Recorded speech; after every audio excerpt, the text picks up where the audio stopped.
नमस्कार, मी प्रणाली भोसले. माझे कोकणच्या प्राईम टाइम बुलेटिनमध्ये आपल्या सर्वांचं मनपूर्वक स्वागत करते. बुलेटिनला सुरुवात करण्याआधी पाहूयात हेडलाईन्स. पेणमध्ये लिपिकांचे काम बंद आंदोलन, शासनाच्या कामकाजावर पूर्ण बहिष्कार, कर्मचाऱ्यांच्या विविध मागण्यांसाठी लढा, वेतन त्रुटी दूर करण्यासाठी एल्गार. अलिबागमध्ये अर्थसंकल्पावरून मोठं रणकंदन, 160 कोटींच्या बजेटला विरोध, नवीन अर्थसंकल्प सादर करण्याची मागणी, ठाकरे सेनेचे नगरसेवक संतप्त. कोकणात शिमगोत्सवाचा मोठा उत्साह, वीर स्थानकावर घुमला बाल्या डान्स, चाकरमान्यांचा जल्लोष आता सोशल मीडियावर. आणि चिपळूणमध्ये ऐतिहासिक गुलालमुक्त शिमगोत्सवाची धूम, मुस्लिम घराण्याला पालखीचा पहिला मान, 2 मार्चला शेरणे शोधण्याचा सोहळा. पाहुयात सविस्तर वृत्त. पेण येथील पंचायत समितीसमोर लिपिक वर्गीय कर्मचाऱ्यांनी 23 फेब्रुवारीपासून आपल्या विविध मागण्यांसाठी बेमुदत कामबंद आंदोलन पुकारलं आहे.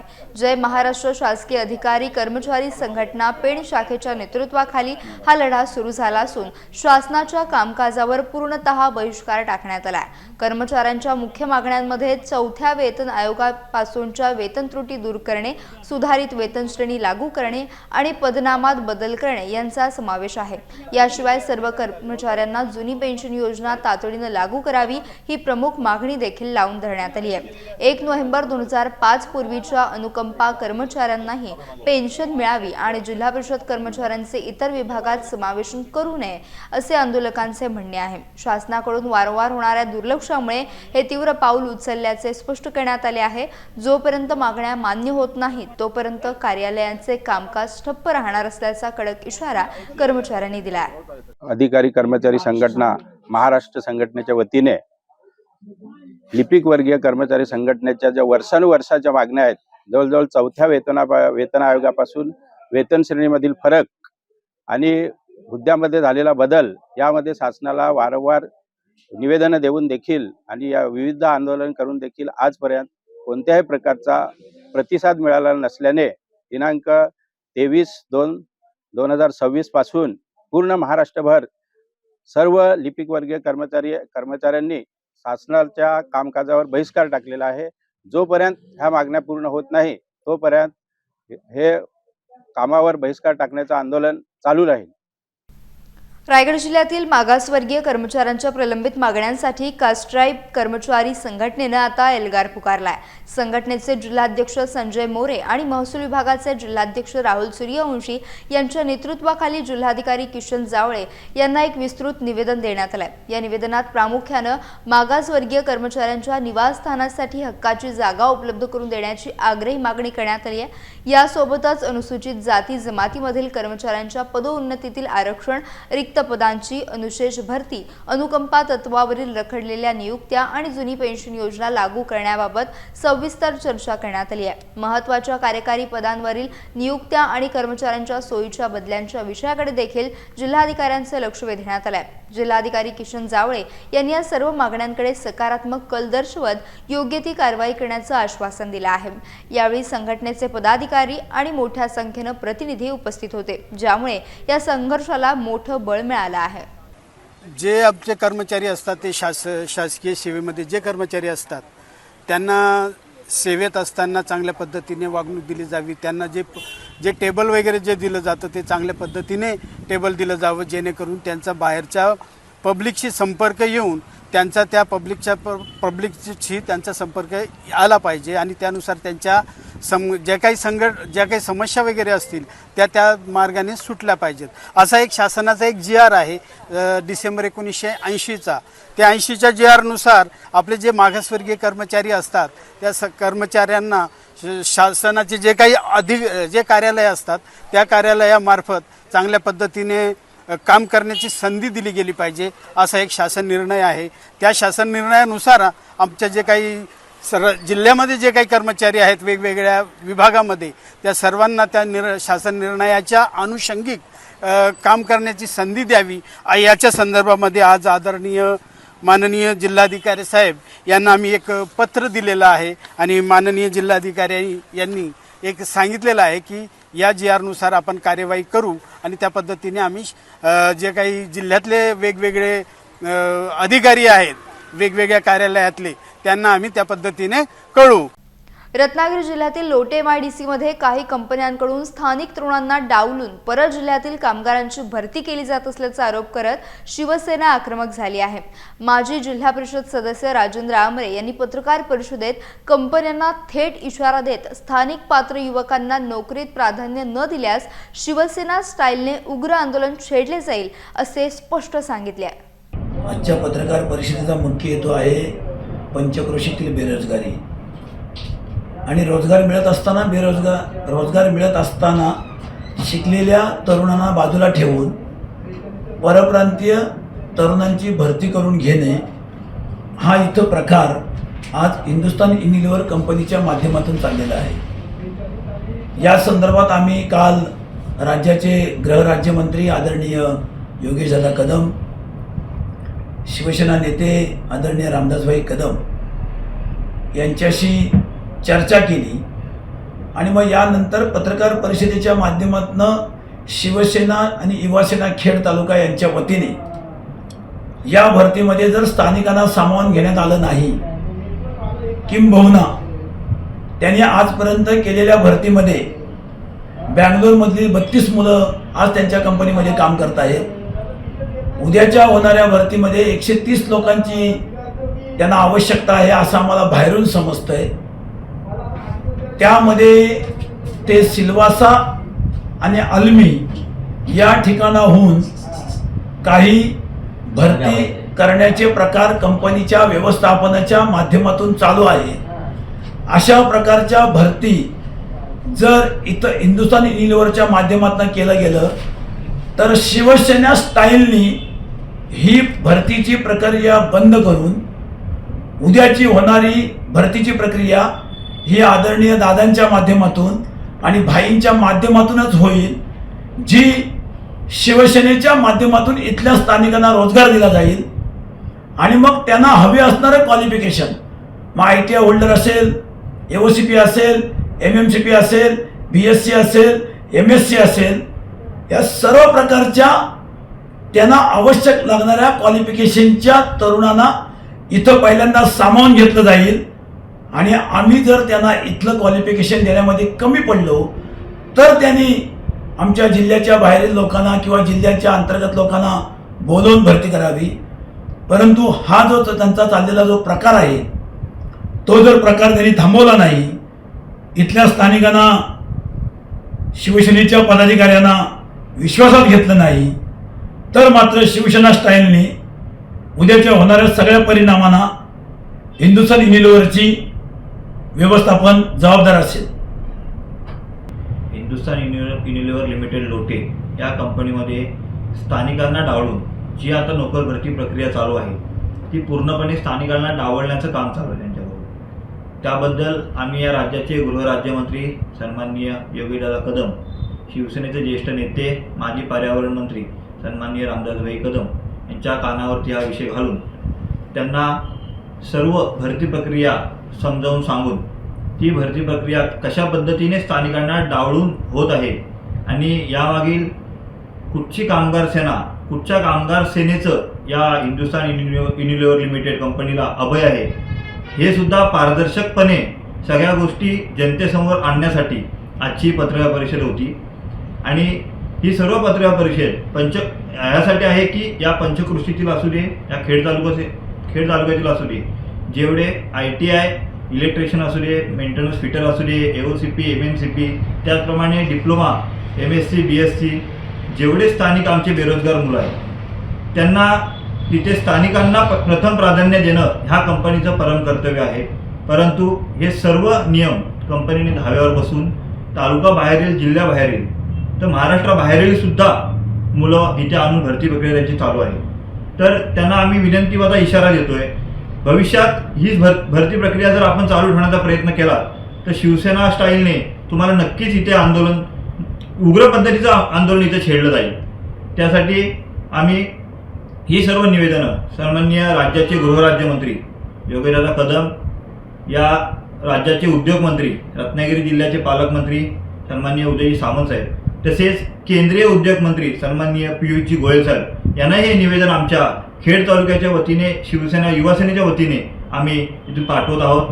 आणि भविष्यात जशी हिंदुस्तान युनिलिव्हर लिमिटेड अशी कंपनी आता जी भरती प्रक्रिया चालू आहे तशीच भरती प्रक्रिया पूर्ण MIDC मध्ये लोटे MIDC मध्ये ज्या कंपन्या आहेत जे कारखाने चालत आहेत त्या सर्वांसाठीच आम्ही विनंतीवजा सर्व कंपन्यांना इशारा देतोय की भविष्यात जर तुम्ही अशाच पद्धतीने भरती प्रक्रिया स्थानिकांना डावलून जर होणार असेल तर शिवसेना स्टाईलने प्रत्येक कंपन्यामागे जर तुम्हाला परप्रांतीय मुलांना जर रोजगार द्यायचा असेल तर मात्र आम्हाला शिवसेना स्टाईलने रस्त्यावरती उतरून त्यासाठी जेवढं आम्हाला जे काही गोष्टी घेता येतील केसेस जरी झाल्या तरी आम्हाला त्यामागे न डगमगता आम्ही भविष्यात स्थानिकांच्या बेरोजगार मुलांसाठी शिवसेना स्टाईलने उग्र आंदोलन मात्र आम्ही छेडू.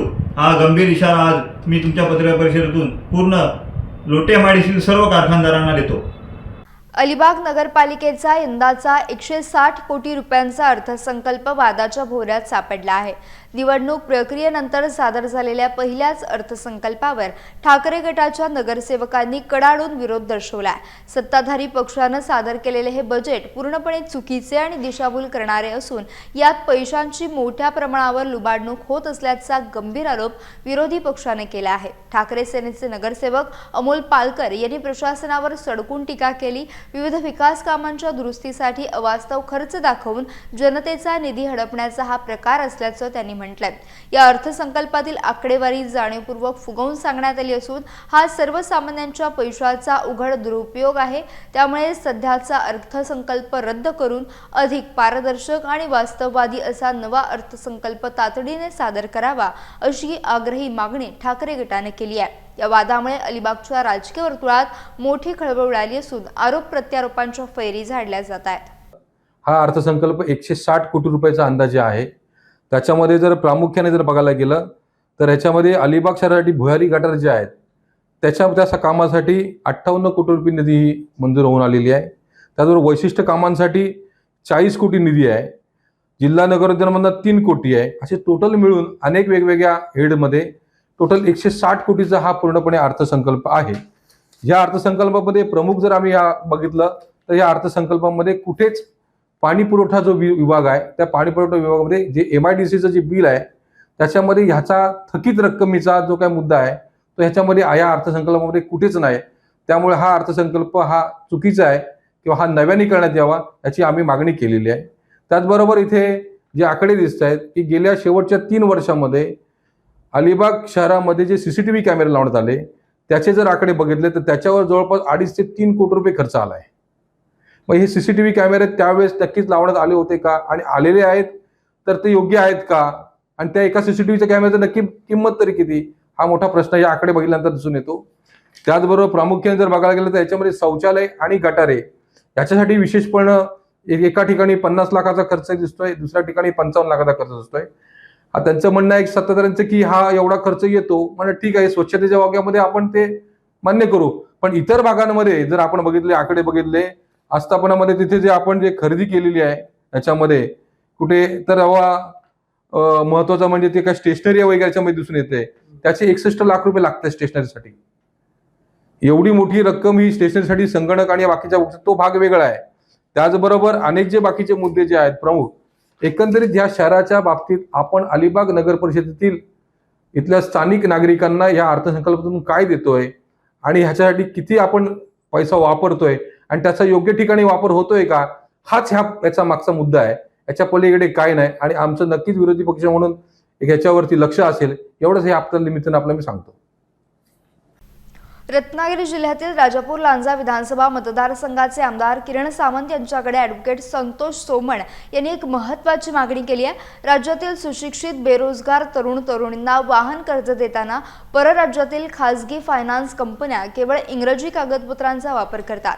अनेकदा कर्जदारांना इंग्रजी भाषेचं पुरेसं ज्ञान नसल्याचा फायदा घेऊन त्यांची फसवणूक केली जाते.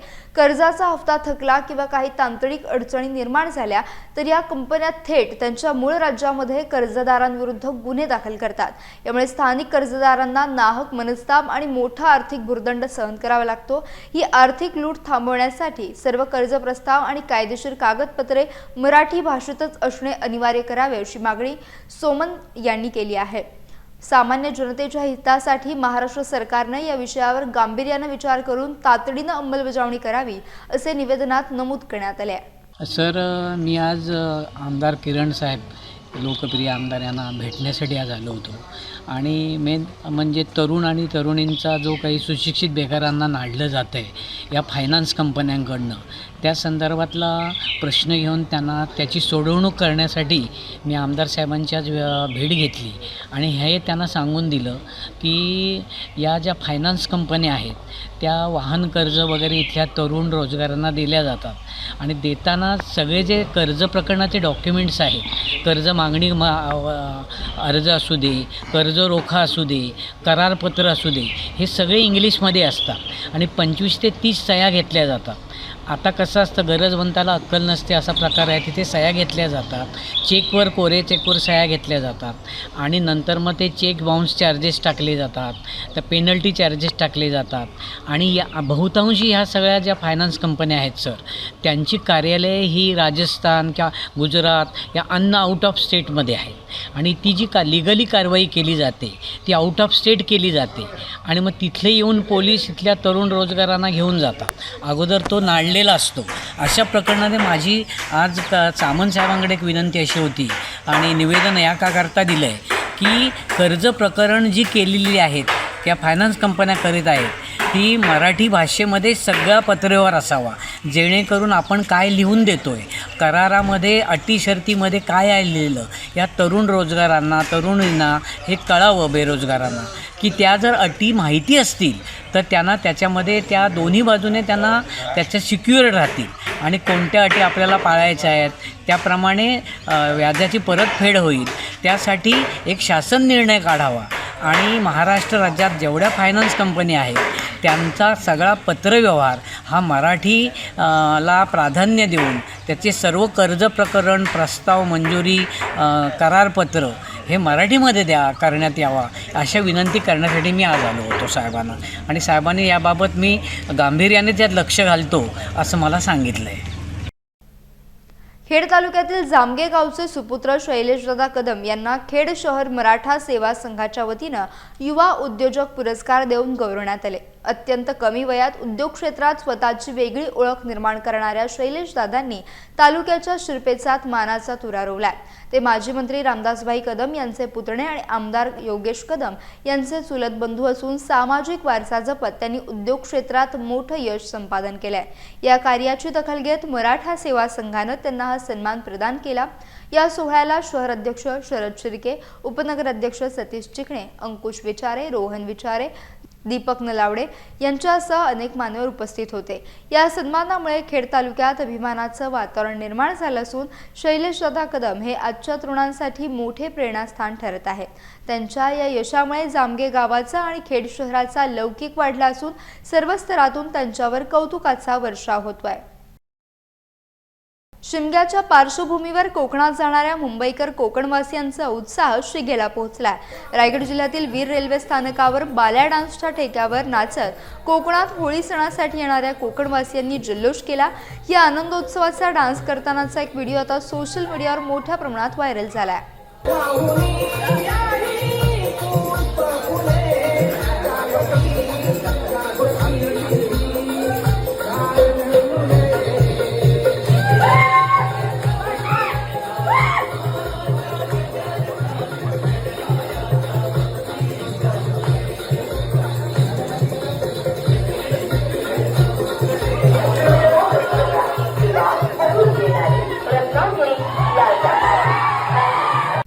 चिपळूणमध्ये प्रसिद्ध अशा श्रीदेव सोमेश्वर आणि श्रीदेवी करंजेश्वरी देवस्थानच्या शिमगोत्सवाला मोठ्या उत्साहात सुरुवात झाली आहे।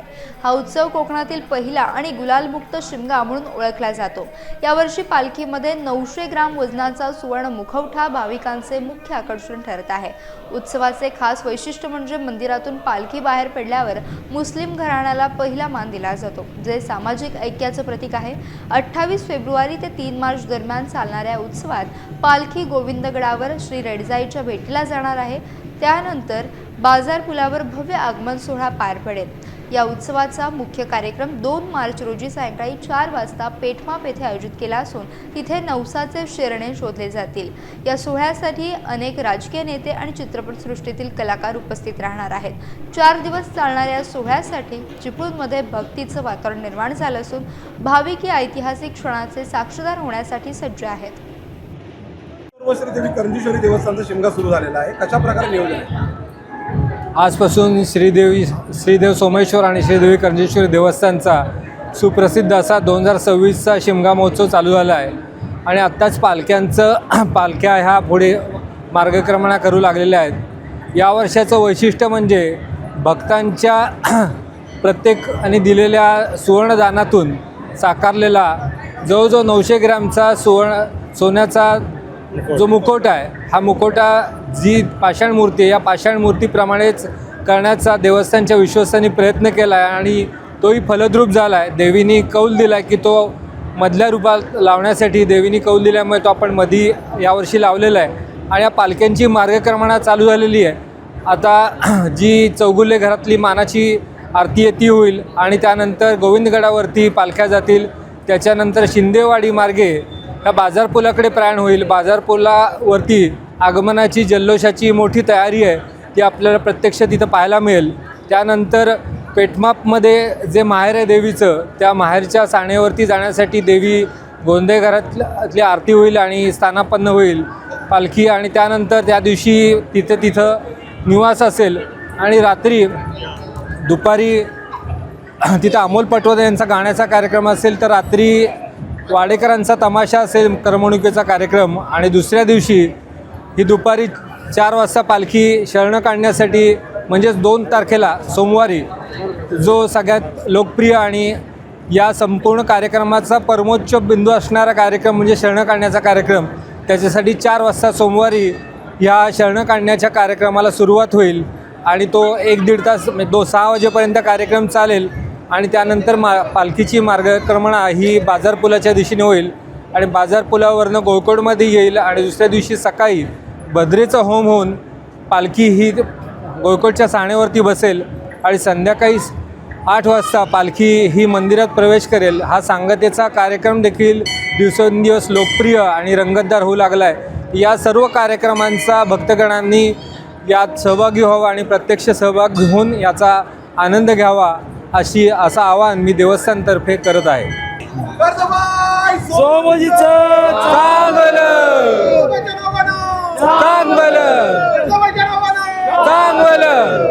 खेड येथील बजमे इम्दाद या संस्थेच्या शाळा आणि महाविद्यालयांमध्ये मराठी राजभाषा दिन मोठ्या उत्साहात साजरा करण्यात आला। 27 फेब्रुवारी रोजी सकाळी 9 वाजता मुख्याध्यापिका रुबीना कळवईकर यांच्या अध्यक्षतेखाली हा सोहळा पार पडला। कार्यक्रमाची सुरुवात कुराण पठणाने झाली। मराठी विभाग प्रमुख विजय मोहिते यांनी मराठी भाषेचं महत्त्व विशद केलं। या प्रसंगी वाचन आणि लेखन कौशल्यांचे विशेष उपक्रम राबवण्यात आले, ज्यामध्ये विद्यार्थिनींनी अत्यंत उत्साहाने सहभाग घेतला। यावेळी शिक्षक आणि विद्यार्थिनींनी सुश्राव्य मराठी गीतांचे सादरीकरण करून उपस्थितांची मने जिंकली। मुख्याध्यापिका कळवईकर यांनी सर्व कर्मचारी आणि विद्यार्थिनींना पुष्प देऊन त्यांच्या योगदानाची दखल घेतली आणि शुभेच्छा दिल्या। मराठी भाषेचा वारसा जोपासण्यासाठी शाळा स्तरावर असे वैविध्यपूर्ण उपक्रम राबवणे काळाची गरज असल्याचं मत यावेळी व्यक्त करण्यात आलं। शेवटी आभार प्रदर्शनाने या देखण्या सोहळ्याची यशस्वीरित्या सांगता करण्यात आली। खेड परिसरात या कार्यक्रमाची मोठी चर्चा असून संस्थेच्या प्रयत्नांचे सर्वत्र कौतुक होत आहे। कवी कुसुमाग्रज यांच्या जयंतीनिमित्त राज्यभरात मराठी भाषा गौरव दिन उत्साहात साजरा झाला। याच निमित्तानं पेणमध्ये मनसेचे रायगड जिल्हा उपाध्यक्ष संदीप ठाकूर यांनी एका स्तुत्य उपक्रमाचं आयोजन केलं होतं। मराठी भाषेचे संवर्धन करणाऱ्या पेणमधील ज्येष्ठ पत्रकारांचा मराठी अस्मिता सन्मानचिन्ह देऊन विशेष गौरव करण्यात आला। यामध्ये विजय मोकल, राजेश कांबळे, स्वप्नील पाटील आणि किरण बांधणकर यांच्यासह अनेक मान्यवर पत्रकारांचा विशेष समावेश होता। मनसे अध्यक्ष राज ठाकरे यांच्या विचारातून प्रेरणा घेत मराठी भाषेचा प्रसार करणाऱ्या धारदार लेखणीचा हा खऱ्या अर्थानं सन्मान असल्याचं संदीप ठाकूर यांनी सांगितलं। या कार्यक्रमाला पेण तालुका अध्यक्ष गौरी वोरा यांच्यासह मनसेचे असंख्य पदाधिकारी आणि कार्यकर्ते मोठ्या संख्येने उपस्थित होते। याशिवाय एका विशेष फलकावर नागरिकांनी मराठी भाषेबद्दल आपली मते लेखणीद्वारे मांडली। पत्रकारांच्या निरंतर कार्यामुळे मराठी भाषा घराघरात पोहोचत असून मनसेच्या या उपक्रमाचं पेण शहरात सर्वत्र भरभरून कौतुक होत आहे। या सोहळ्याने मराठी अस्मितेचा जागर पुन्हा एकदा सिद्ध झालाय। वर्षापासून सन्माननीय राजसाहेब ठाकरे यांनी जे जे आम्हाला आदेश दिले त्याप्रमाणे आम्ही कार्यक्रम करतच असतो। पण मुळातच जो सन्माननीय राजसाहेब ठाकरेंचा या मराठी भाषेबद्दल किंवा मराठी संस्कृतीबद्दल जो काही आदर किंवा जो काही प्रेम आहे तो सदैव दिसत आला आणि त्याचाच नेहमी औचित्य साधून 27 फेब्रुवारीला जो कवी कुसुमाग्रजांची जी जयंती असते त्या निमित्ताने मराठी राजभाषा दिन आम्ही हा उत्सवासारखा साजरा करत असतो। आम्ही प्रत्येक महाराष्ट्र सैनिकाची प्रत्येक गावागावात शहरामध्ये तालुक्यामध्ये लगबग असते की हा कार्यक्रम कुठल्या स्वरूपात करायला हवा आणि कसा करायला हवा। पण आम्ही जास्तीत जास्त प्रयत्न करतो की आपली मराठी स्वाक्षरी ही कशी करण्यात येईल आणि मराठी सणाच्या निमित्ताने आपण कसं साजरा करू हा मराठी राजभाषा दिन आम्ही प्रयत्न करत असतो। अजून आज जे मराठी भाषेवरती आणि मराठी जी आत्ताची जी राजकीय परिस्थिती असो किंवा सांस्कृतिक परिस्थिती असो किंवा भौगोलिक परिस्थिती असो ही घराघरापर्यंत पोहोचवण्याचं जे मोलाचं काम हे पत्रकार बंधू तुम्ही करत असता आणि त्या मोलाचं काम जे तुम्ही करत असणार जे एक मराठी भाषा ही घराघरापर्यंत किंवा प्रत्येक कुटुंबापर्यंत किंवा प्रत्येक गावागावात शहरात आणि तालुक्यामध्ये आणि जिल्ह्यात असो किंवा राज्यात असो किंवा देशात जगभरात ही पसरत असते आणि त्याला तुम्ही सर्व पत्रकार बंधू पोहोचत असता आणि तुम्हा सर्व पत्रकार बंधूंचा आम्हाला इथे अभिजात पुरस्कार म्हणून आम्हाला इथे देऊन इथं सन्मानित करत होतं आणि आम्ही तो छोटासा प्रयत्न केला। आम्हाला नक्कीच खात्री आहे की तुम्ही ह्याच्या पुढे देखील या पत्रकारितेच्या माध्यमातून घराघरांमध्ये मराठी भाषेचा जागर आणि मराठी भाषेचा जो अभिमानाची जी भाषा आपण बाळगतो ती भाषा तुम्ही घराघरामध्ये पोहोचवाल ही आशा बाळगतो। जय हिंद, जय महाराष्ट्र। माफ करा महाराज, आज थोडा आवाज वरती करून बोलते आहे का? कारण आपलीच मराठी भाषा बोलायला आपल्यालाच लाज वाटते। छत्रपती शिवाजी महाराजांनी घडवलेला इतिहास, जो मातेने घडवलेला इतिहास, बाबासाहेब आंबेडकर यांनी घडवलेला इतिहास आज आपण कसं विसरतो आहे? आपली जात मराठी, आपला मान मराठी, तो राजा मराठी, ती आई मराठी। 12 कोटी लोक मराठी बोलतात। जगातल्या 200 पैकी 113 देशात मराठी बोलली जाते। गेली 215 वर्ष मराठीमध्ये पुस्तकं छापली जातात। मराठी ही राजभाषा, ज्ञानभाषा, महत्वाची धर्मभाषा आहे आणि लोकभाषा म्हणून ग्रामीण आहे। जेव्हा भाषा बनते तेव्हा एक संस्कृती बनते। हो, ज्या भाषेसाठी आपल्या पूर्वजांनी एवढी मेहनत केली तीच भाषा आपण कशी विसरतो आहे? बाबासाहेब आंबेडकर काहीतरी बोलले होते, नाचता पैसे कमवण्यापेक्षा आणि नाचण्या पैसे कमवण्यापेक्षा एक पुस्तक घे, ते तरी वाचता येईल। दोन नाट्य असतील ते एक पुस्तक घे आणि त्यातली आपली मराठी भाषा वाच, म्हणजेच आपली मातृभाषा। जाता जाता एवढंच म्हणेल, आपली ती जात मराठी ती जगवा, आपला तो मान मराठी तो वाढवा, आपला तो राजा मराठी त्याच्या इतिहास जगवा, आपली ती आई मराठी तिची मायबोली वापरा, तिची मायबोली जगवा। थँक्यू। पेण येथील पेण शिक्षण महिला समिती संचलित इंग्रजी माध्यम शाळेत राष्ट्रीय विज्ञान दिन अत्यंत उत्साहात आणि आगळ्यावेगळ्या पद्धतीने साजरा करण्यात आला। या निमित्ताने शाळेच्या पूर्व प्राथमिक आणि माध्यमिक विभागातील विद्यार्थ्यांनी आपल्या सुप्त वैज्ञानिक कौशल्यांचे दर्शन घडवले। पूर्व प्राथमिक विभागातील चिमुकल्यांनी 18 प्रयोग सादर करून सर्वांचे लक्ष वेधून घेतले, तर प्राथमिक आणि माध्यमिक विभागाच्या विद्यार्थ्यांनी तब्बल 75 प्रयोगांचे उत्कृष्ट सादरीकरण केले। या कार्यक्रमाला संस्थेच्या उपाध्यक्षा मेघा देवधर आणि सेक्रेटरी अंजली डोंगरे यांच्यासह कार्यकारिणी सदस्य विशेषत्वाने उपस्थित होत्या। या संपूर्ण उपक्रमाला मुख्याध्यापिका मनीषा फाटक आणि रोहिणी शिंदे यांचे मोलाचे मार्गदर्शन लाभले। शिक्षकांच्या सहकार्याने विद्यार्थ्यांनी अत्यंत कल्पकतेने हे सर्व वैज्ञानिक प्रयोग सादर केले। विज्ञानाप्रती विशेष रुची निर्माण करण्याच्या उद्देशाने आयोजित या प्रदर्शनाचे पालकांनी आणि उपस्थित मान्यवरांनी भरभरून कौतुक केले। सावर्डे येथील विठ्ठलराव जोशी चॅरिटेबल ट्रस्टच्या वतीने आयोजित देरवण यूथ गेम्सचा भव्य उद्घाटन सोहळा उत्साहात पार पडला। या कार्यक्रमाला मुख्य अतिथी म्हणून डॉक्टर चंद्रजीत जाधव उपस्थित होते। त्यांनी खेळाडूंना मार्गदर्शन करताना जागतिक स्तरावर चमकण्यासाठी केवळ सराव पुरेसा नसून संतुलित आहार अत्यंत आवश्यक असल्याचे सांगितलं। खेळाडूंनी जंक फूड टाळून पोषक घरगुती आहारावर भर द्यावा असं आवाहन देखील त्यांनी केलं।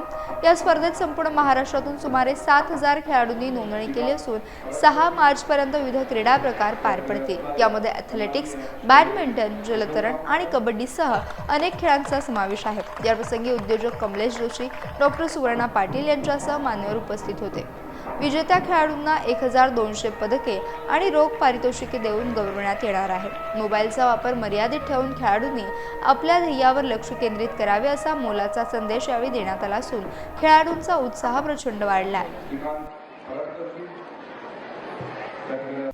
याचा बुलेटिनमध्ये वेळ झाली। इथेच थांबण्याची भेटूयात नवीन बुलेटिनसह। तोपर्यंत तुम्ही कुठेही जाऊ नका, पाहत राहा फक्त माझे कोकण।